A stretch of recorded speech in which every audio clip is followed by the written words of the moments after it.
തൊപ്പിക്ക് കുനിഞ്ഞു കൊടുക്കണ കൊല്ലത്തുള്ള മലയാടി മോനെ. തൊപ്പിക്ക് കുനിഞ്ഞു കൊടുക്കുന്ന ഞാനല്ലടാ, നിന്റെ വാപ്പായ പോയി കുനിഞ്ഞു കൊടുക്കുന്നത്. ഈ തൊപ്പിന്റെ ലൈവിൽ കയറാൻ വേണ്ടി കണ്ടല്ലോ മാതിരി അപരാധം കാണിക്കുന്നത്. ആ മൈരെ, ഞാൻ ഒരിക്കലും തൊപ്പിയുടെ ലൈവിൽ കയറാൻ വേണ്ടിയൊന്നും അല്ല ഇതൊന്നും കാണിക്കുന്ന, മനസ്സിലായ? പിന്നെ തൊപ്പിയുടെ ലൈവിൽ കയറിയ ഒരു സ്റ്റാൻഡേർഡ് ഉണ്ട്. അല്ല നിന്നെ കണക്ക് ഇപ്പൊ ഷാജാന്റെ അണ്ടി വാങ്ങി കിടക്കുന്ന കുറെ വാണങ്ങളെ ലൈവിൽ കയറി കണക്കാവത്തില്ല. മൈര, ഞാൻ നിന്റെ പെങ്ങളെ നിന്റെ വീട്ടുകാരെന്ന് ഞാൻ പറഞ്ഞില്ല. പിന്നെ ഷാജാന്റെ കൂതി വെക്കാൻ വേണ്ടിയാണ് നീ പിന്നെ എനിക്കിട്ടുണ്ടാക്കിയത്. കുളിക്കത്തില്ല നനയ്ക്കത്തില്ല എന്ന് പറഞ്ഞ കാര്യം നിന്റെ വാപ്പ അല്ല എന്നെ വന്ന് കുളിപ്പിക്കുന്നത്, അത് വേറെ കാര്യം. പിന്നെ നിന്റെ മുഖം നീ നല്ല രീതിയിൽ പോയി കണ്ണാടി നോക്ക്, ഞാൻ നോക്കേണ്ട ആവശ്യമില്ല.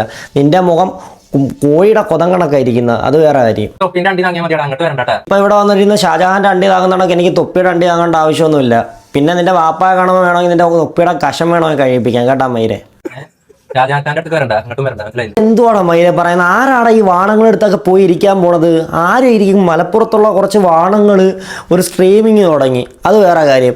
അതും കണ്ടുകൊണ്ട് കുറെ കരിവണ്ട് മൂക്കുത്തി നിന്നെ കണക്കുള്ള പുണ്ണന്മാരും ഷാജാന്റെ കൂതി വെക്കാൻ വേണ്ടി മുണ്ടും പൊക്കി അങ്ങോട്ട് ഓടി. പോടേ മൈര, ഞാനൊന്നും വരത്തില്ല, വിളിച്ചാൽ പോലും വരത്തില്ല, പോടേ. പൊന്നു വാണങ്ങളെ, കൊല്ലത്തിന് ഓൾറെഡി കുറേ ചീത്തപ്പേരുണ്ട്. ലേസിനടി ഉണ്ടാക്കി, സലാഡിനടി ഉണ്ടാക്കി, അങ്ങനെ കുറേ ചീത്തപ്പേരുണ്ട്. ഈ മലപ്പുറത്തുള്ള കുറേ വാണങ്ങളെയും കൂടെ എടുത്തിട്ട് ചാമ്പ്യൻ എന്നും പറഞ്ഞുള്ള ചീത്തപ്പേര് ഉണ്ടാക്കല്ലേ നിങ്ങൾ.